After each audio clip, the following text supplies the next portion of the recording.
Hola, soy Monse Díaz, doctora en psicología y neuropsicóloga. Bienvenido y bienvenida a Neuropsicoteca, un espacio para hablar, divulgar y aprender entre todos de psicología. Hoy vamos a hablar con Teresa Rossignoli. Teresa es doctora en psicología por la Universidad Complutense de Madrid, tiene un máster en neuropsicología infantil y es licenciada en psicopedagogía. Actualmente es profesora investigadora de la Universidad Nebrija y coordina el máster de cognición y emoción en el ámbito educativo.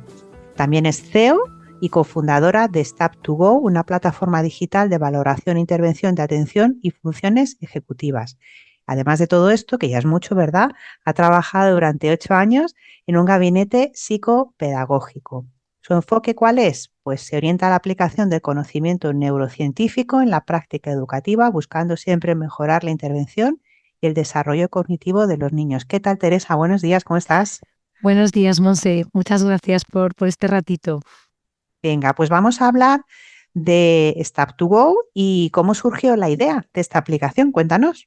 Bueno, pues la idea surgió realmente, pues como has comentado, trabajé muchos años en un gabinete psicopedagógico y bueno, pues ahí me di cuenta que venían muchos papás bueno, pues que no habían tenido una valoración en centros escolares o que estaban muy perdidos con el tema de qué podían hacer también en casa.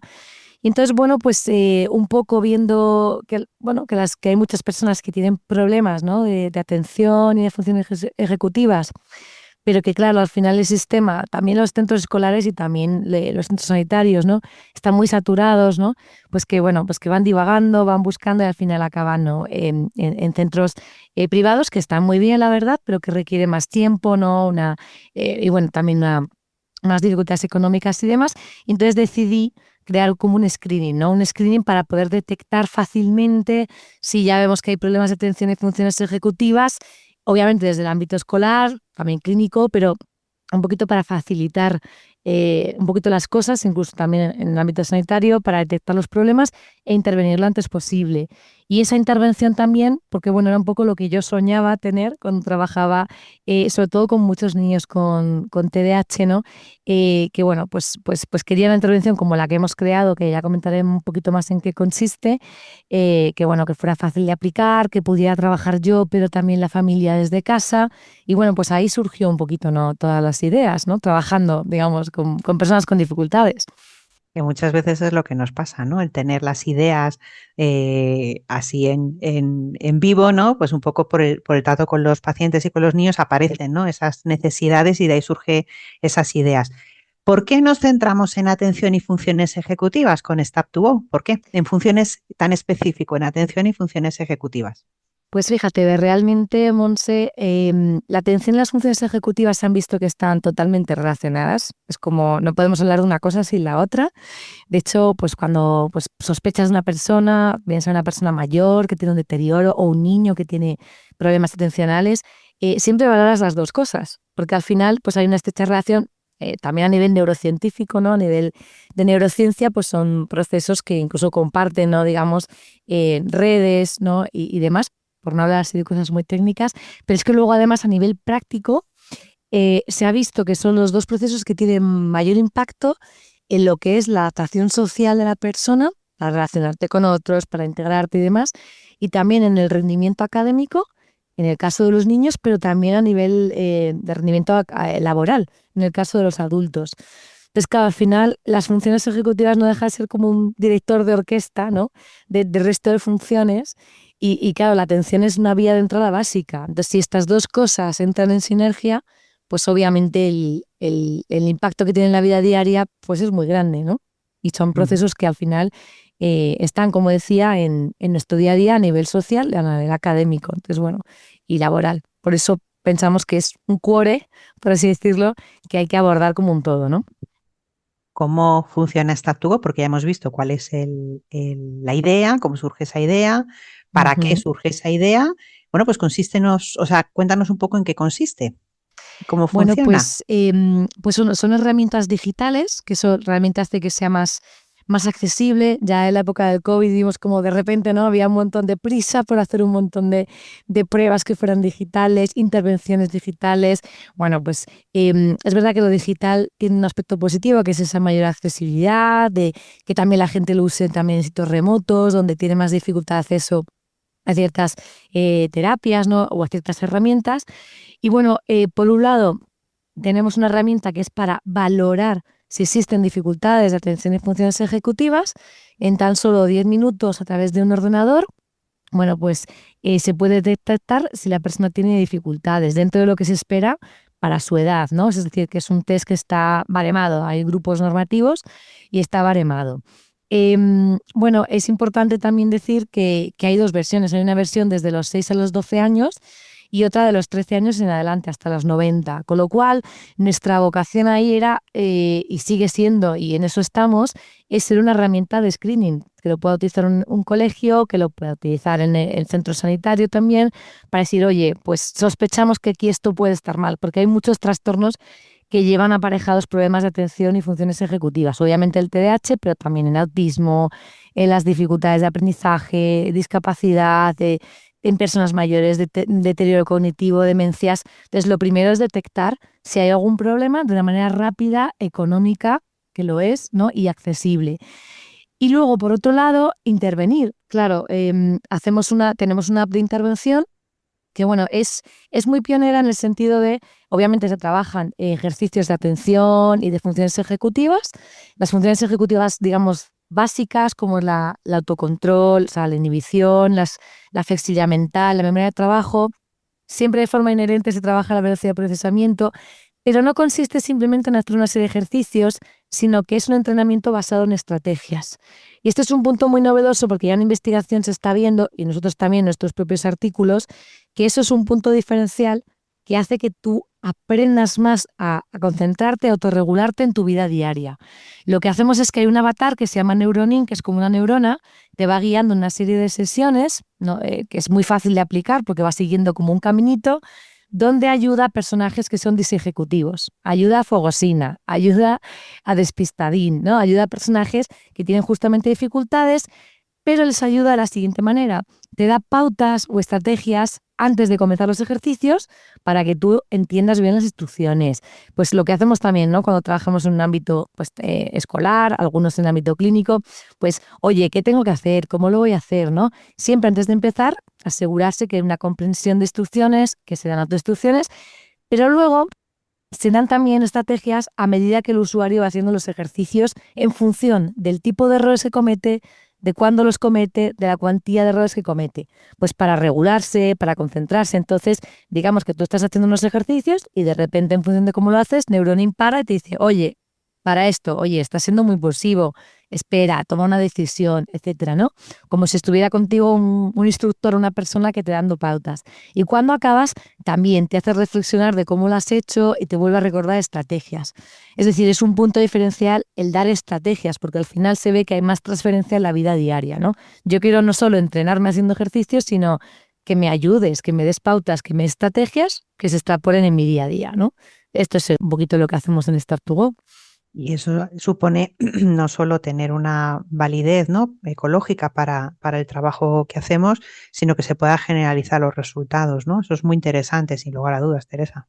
Eso es, o sea, de lo que se trata no es solamente que la persona pueda mejorar un proceso concreto, ¿no?, y luego pasas unas pruebas concretas, ¿no?, y es lo mismo, ¿no?, sino que en su vida a día se ve así. Y de hecho es así como nosotros hemos visto en las investigaciones que hemos hecho, que hay esa transferencia, ¿no?, que es importante. Y las estrategias son un punto, se está viendo, está empezando a haber más investigaciones, no hay tanto en el mercado como tal que inventan estrategias, en ese sentido somos bastante pioneros, pero sí hay investigaciones que han combinado estos entrenamientos, que yo ya los llamo tradicionales, claro, ¿no?, basados en el proceso, han hecho, pues han incluido metacognición y vaya, ¿no?, sorpresa, resulta que, claro, van a tener una mejor transferencia, obviamente, ¿no? Qué bueno. Y además tenéis no solo intervención, que son los modelos clásicos, sino también lo que es la valoración, ¿no?, que me parece muy interesante y muy importante.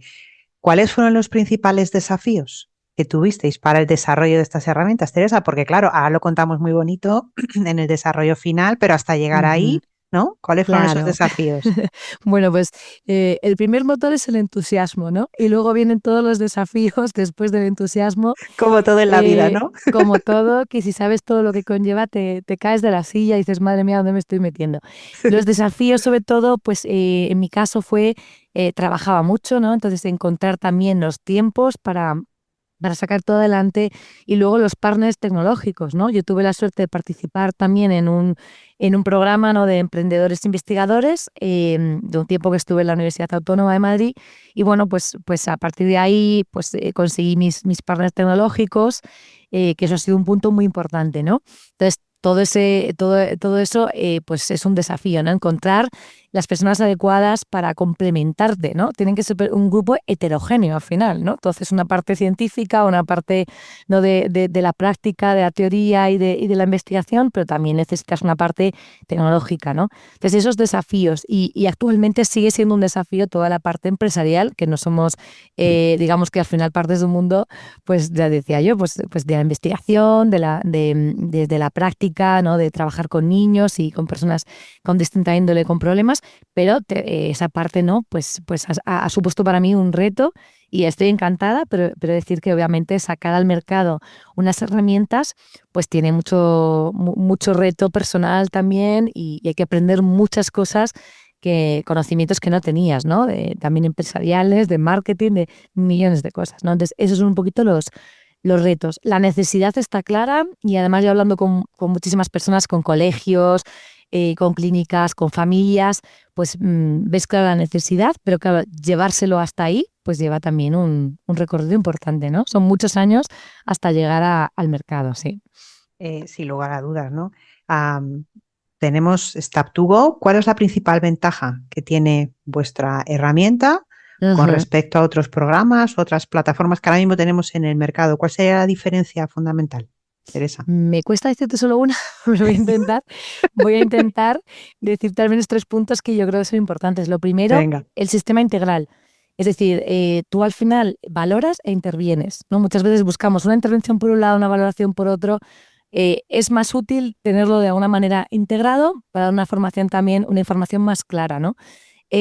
Por otro lado, el punto de la intervención, sin duda, las estrategias. O sea, eso es fundamental, porque al final no es repetición de ejercicios o ejercicios, pues sí, que se han estudiado en la neuropsicología, en la psicopedagogía, en distintos ámbitos, sino no, el combinar lo que se sabe en un sector con la parte de psicología, con la parte también educativa. Dame pautas, dame estrategias para aprender. Y es que esto es fundamental, saber integrar estos dos mundos. Quizás porque yo tengo esta formación así un poco híbrida, me ha sido más sencillo, pero creo que es fundamental esa parte del entrenamiento. Y luego lo último diría, obviamente, la accesibilidad. Es mucho más accesible, es mucho más económico, la valoración es mucho más rápida, la intervención es muy fácil de seguir, tienes un protocolo, pero también tienes un modo libre, pero una familia lo puede entender, ¿no? No solo el profesional. Entonces, creo que estos 3 puntos, perdona que no diga una única cosa, pero creo que son los 3 que yo matizaría o marcaría como mayor diferencial, ¿no? Bien. ¿En qué contextos podemos utilizar Step2Go con esas tres ventajas? Venga, va, o muchas otras.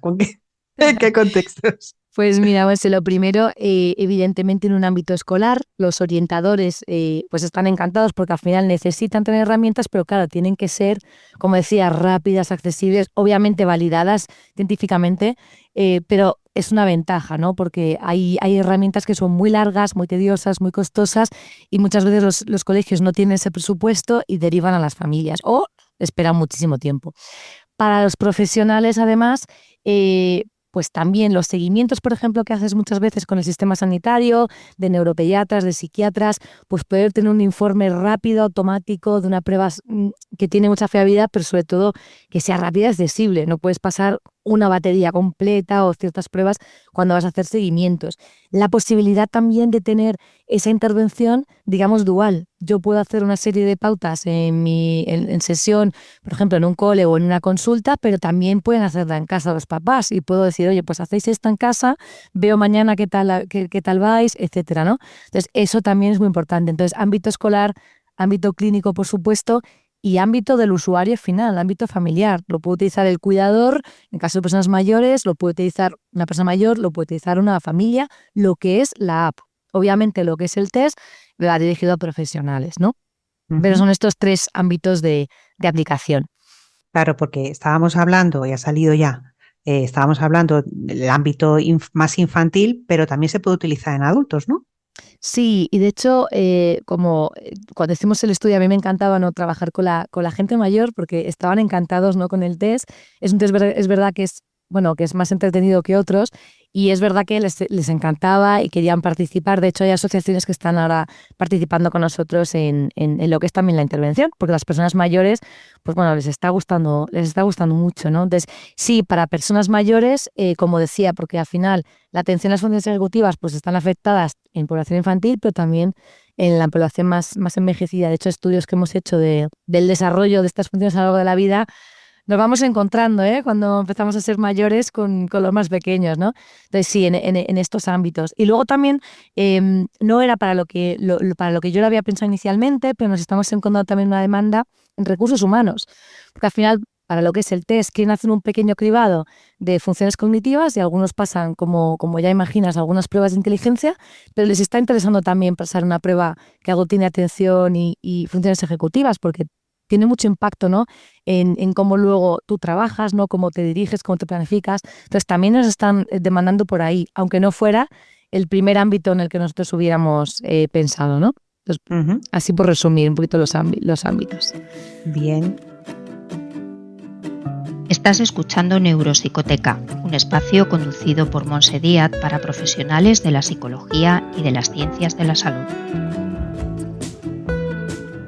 Cosa muy importante cuando siempre hablamos de innovación y siempre hablamos de tecnología en psicología, evidencias, ¿verdad? Porque siempre buscamos una validación científica con estudios, ¿no?, que nos digan cuán eficaz es esta herramienta, ¿no?, cuál es el potencial último de esa herramienta.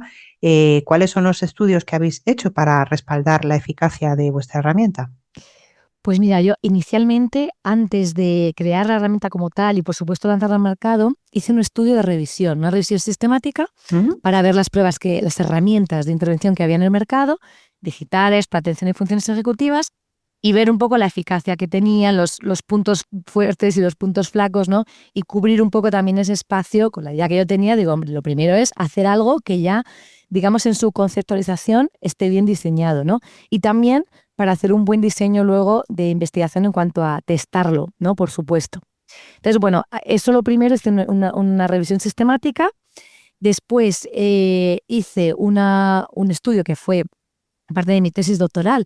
Hice un piloto, digamos una versión piloto de la app que hice en colaboración con los informáticos. Todo esto, digo, me busqué mucho la vida, ¿no?, con la ilusión que tenía.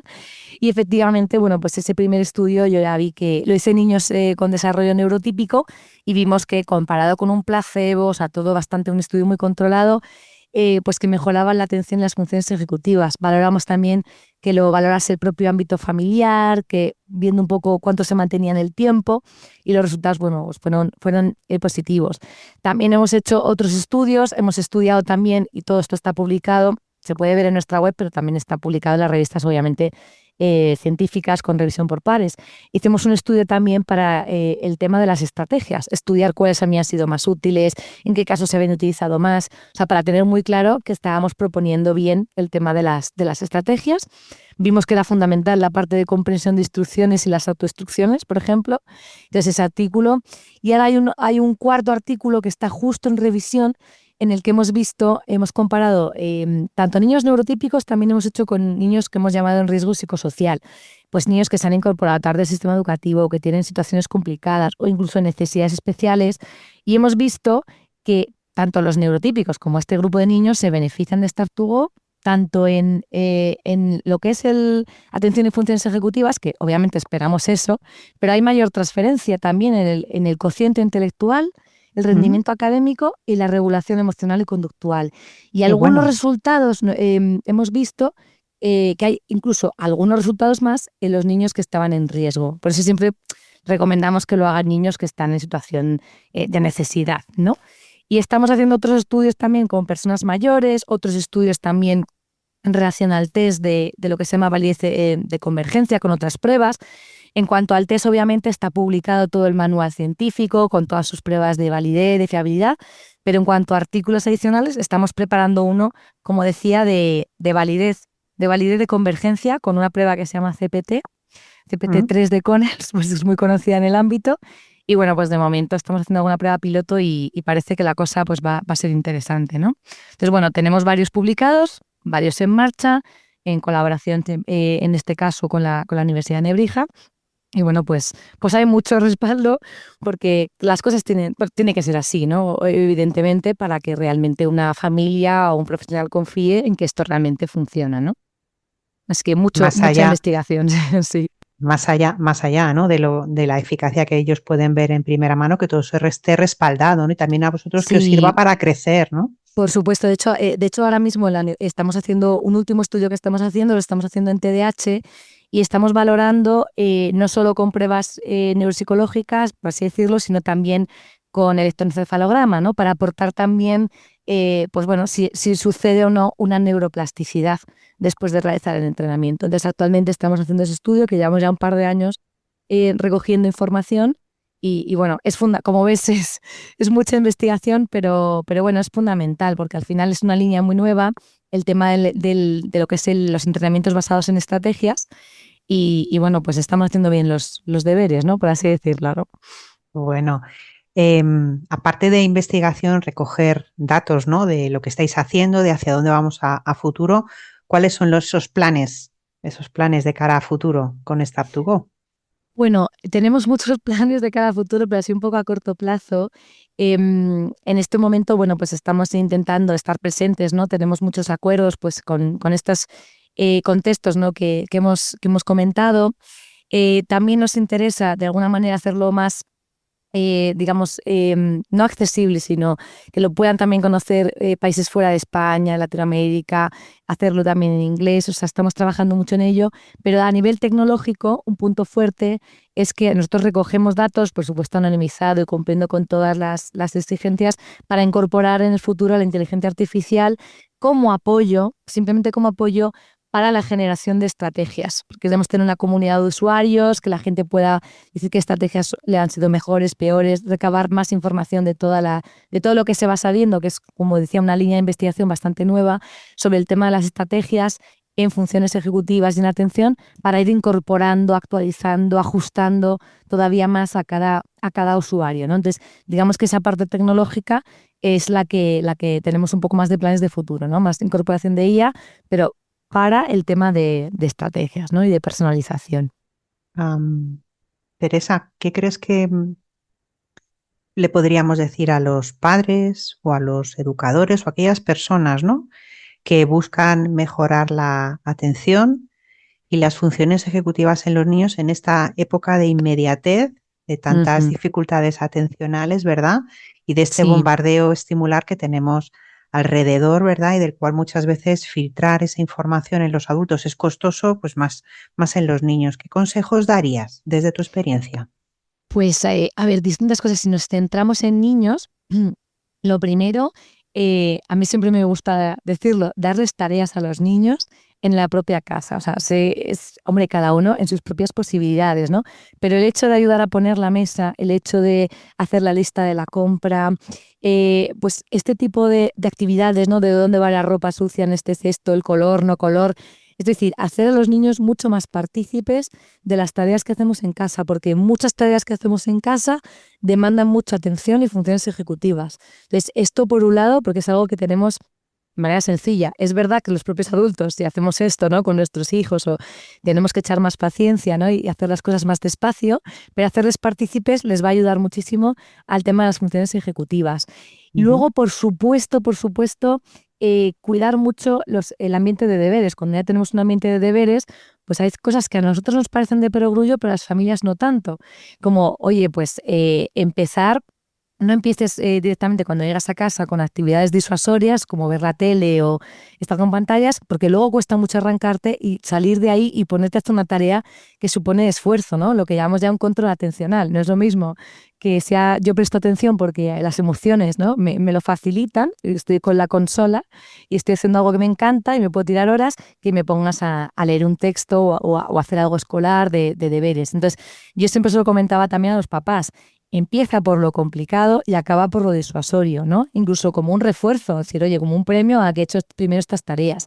Empieza siempre por las tareas más demandantes a nivel de atención, porque evidentemente a medida que pasa el tiempo, la tarde, cada vez te va a costar más y la atención, evidentemente, pues la atención sostenida se va perdiendo. Entonces, pues este tipo de consejos que son cosas de lógica, de perogrullo, pero que no se están haciendo, ¿no? En muchos casos, ¿no?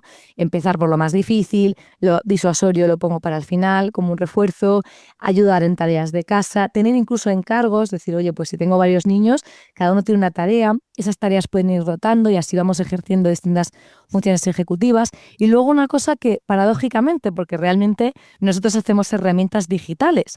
Lo que pasa que no es lo mismo estar delante de una pantalla cuando estás haciendo un entrenamiento o estás trabajando, ¿no? Haciendo algo, digamos, que va a tus procesos mentales, que cuando estás haciendo algo más de ocio, etcétera, ¿no? Cuidar el tiempo de exposición, porque es verdad que hay mucha exposición a pantallas y estamos viendo que cada vez hay más problemas de atención. Es verdad que se detectan más, pero también es verdad que cada vez la atención está viendo un deterioro. Y no solo en niños, también en personas mayores por un tema de, obviamente, de envejecimiento y de esperanza de vida. Pero si nos centramos en niños, el tema de las pantallas, yo me acuerdo que hemos hecho algunos estudios, que hemos llevado a congresos y había una paradoja, es, sí, cuanto más tiempo pasan con la pantalla, menos problemas de regulación emocional. Y dices, no, ojo, no es eso, es que no les estamos exponiendo. Yo me voy a la consulta del médico y en vez de tener al niño ligeramente aburrido y que tengamos que buscar estrategias, jugar al veo o llevarme unos lápices de colores, ¿no? Para dibujar, o que tenga al niño que hacer algo más creativo,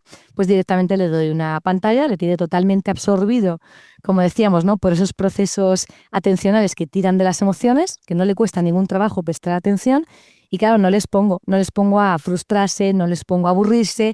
Y entonces, bueno, pues todo esto, claro que merma lo que es la atención consciente, lo que es cuando yo quiero prestar atención de manera voluntaria. Entonces, esos procesos de top-down, por así decirlo, atencionales, Sí. se nos están yendo a pique de las nuevas generaciones. Entonces, a los papás que tengan esto presente, ¿no? Y que el tiempo, si tienen tiempo lúdico, ¿no? de pantallas, que sea limitado. Y cuanto más tarde, mejor. Un niño de 2 años no debería estar en un restaurante entreteniéndose con una tablet, por ejemplo, ¿vale? Entonces, sí que decir, oye, pues buscar otras actividades, y si no puedo prestar atención al niño en ese momento, pues adaptar los espacios a donde voy, a los recursos que hay, etcétera, ¿no? Pero sí que es una cosa que yo soy muy pesada con eso, pero es verdad que tenemos que tener más cuidado del que estamos teniendo, ¿no? O sea, no es lo Sí. mismo usar una pantalla para un tiempo de trabajo. Oye, voy a hacer una cosa de matemáticas y la hago en un ordenador o tengo una para esto. No es lo mismo que estar viendo vídeos, contenido, etcétera, y mucho tiempo, porque se está mermando ese tipo de atención, como decía, consciente y controlada, que depende más de mi función ejecutiva, ¿no? Esa red ejecutiva. Entonces, tenemos que cuidar esa parte. Además, pensando en el futuro, sobre todo, ¿no? Porque tenemos un cerebro en desarrollo, ¿no? Que tendrá que generar unos recursos para cuando más adelante los necesite en la vida adolescente y en la vida adulta, ¿no? Efectivamente, o sea, muchas cosas que nosotros veíamos antes en los niños con TDAH, ay, es que no ha leído bien las instrucciones, es que no tiene paciencia para terminar el examen, lo hace de cualquier manera y se va corriendo, ¿no?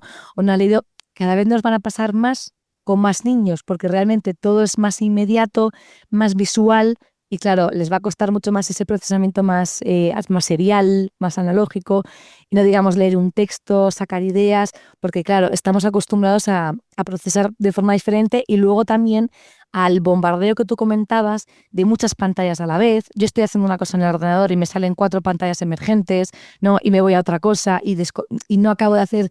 No es atención dividida, ni es una atención alternante, no es hago bien con eficacia 2 cosas, es realmente hago mal un poco de todo. Entonces, es verdad que ahí tenemos que tener cuidado y combinar siempre algunas cosas que son tradicionales. Yo lo comentaba con una compañera que también, que tiene su propio centro y demás, me decía, es que yo trabajo mucho con los niños, los libros de texto, a subrayarlos, a escribir sobre ellos, a tal, ¿no? Y es verdad, a mí también me pasaba, intentaba enseñar estrategias de aprendizaje y es que no puedes tocar el libro y tiene que ser en una tablet y es más difícil subrayar, manipular la información. Entonces hay que volver un poco o tener presente que la información hay que manipularla, que para prestar atención, pues hay que quitarse distractores de encima, ¿no? Y tener una mesa despejada y dejarlo lúdico para después, incluso como decía antes, como un refuerzo y tener ese tipo de información a trabajar y no solo que despierten las emociones. Y a mis alumnos en clase también se lo digo, no podemos hacer una gincana para que tú me prestes atención y que todo sea a través de la gamificación, ¿no? Es decir, la gamificación está muy bien, es una herramienta que hay que utilizar, pero no hay que basarse exclusivamente en eso. Hay veces porque si no siempre activamos ese tipo de atención que es bottom-up, ¿no? De la emoción a que presta atención y no al revés de mi control atencional hacia la tarea. Y si no nos encontraremos adultos que luego en el día a día en el trabajo, pues no todo me apetece prestar atención, ni todas las tareas son entretenidas, ni son fáciles para captar mi concentración. Entonces, como tú dices, hay que prevenir un poco también qué va a pasar luego en el futuro. Eso es, ¿no? Porque al fin y al cabo estamos educando a los adultos del futuro, ¿no? Uh-huh. Pues, Teresa, ¿dónde podemos encontrar vuestra aplicación? ¿Dónde podemos encontrar Stop2Go? Pues desde nuestra página web, simplemente es www.stop2go.es. Se escribe, yo siempre digo, como stop, pero con una A, y luego el to, obviamente del inglés es un 2, o sea, Stop2Go. Y lo pueden encontrar muy fácil, se adquieren licencias tanto del test como de la app, es muy sencillito, a través de nuestra tienda online. Y obviamente tenemos correos para que nos pregunten cualquier demanda y demás. Muy bien, pues Teresa, te agradezco enormemente el ratito que hemos hablado de Stop2Go, esta herramienta no solo para la intervención, sino también para la evaluación de las funciones ejecutivas y atencionales. Y te doy muchas gracias porque es verdad que ha sido muy amable tanto en el contacto previo como en la entrevista de hoy, Teresa. Muchísimas gracias a ti, me parece además que haces un trabajo súper interesante y me ha encantado también esta pequeña entrevista. Qué bueno, genial. Pues despedimos aquí a Teresa y recuerda, si te apetece aprender o enseñar de psicología, puedes contactar con nosotros en neuropsicoteca.com y proponernos temas de los que quieres que hablemos juntos. Soy Monse Díaz y juntos aprendemos en Neuropsicoteca, la academia para profesionales de la psicología.